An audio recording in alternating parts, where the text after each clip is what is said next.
Hello guys, good morning and it's Sunday. Kailangan na naman natin gumala. Kailangan talaga.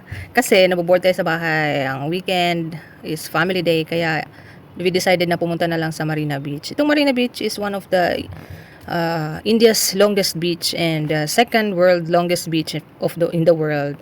So ito nga guys, dahil maulan, may rainwater dyan sa gitna ng beach. At ito na nga, si Prisha ay nag-i-enjoy yan siya pagpupunta ng beach. May dala nga siyang toys. Ay, wala nga pala, nakalimutan niya yung toys niya. Kaya ito guys, may makikita kayong mga taong naliligo dito guys. And itong Marina Beach is, bago lang ito nilang nirenovate nila. Parang yung team nila is Blue Flag Beach.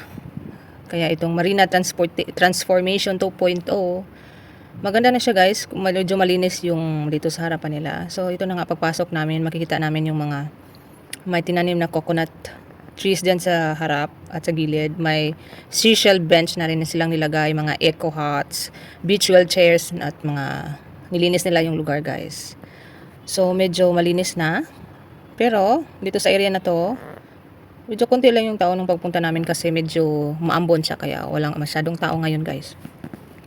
At ito na nga, yung anak ko, sabi niya, ayaw niyang maglakad kasi basa yung sand. Kasi for almost 1 month, umuulan dito sa Chennai, araw-araw.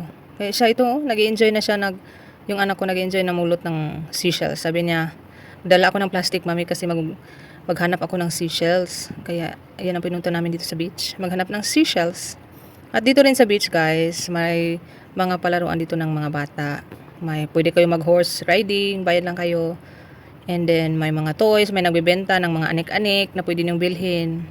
Yan. Kompleto dito sa Marina Beach guys. Meron din sila ditong mga restaurant na malapit or mga pagkainan. Mga local food yung binibenta nila. Mga ganon. Pwede tayong maglaro. Ito guys, manual yung, may mga manual na iniikot nila yung mga palaruan ng mga bata. Meron din, mga hindi naman manual. So ito na nga guys. Medyo malakas ang alon. Dito sa Marina Beach guys, pinagbabawal nila dito yung magsuswimming kasi malakas yung current ng tubig. Pero may nagsuswimming pa rin dyan sa gilid-gilid lang guys. Yung mga bata at matatanda naglalaro sa gilid.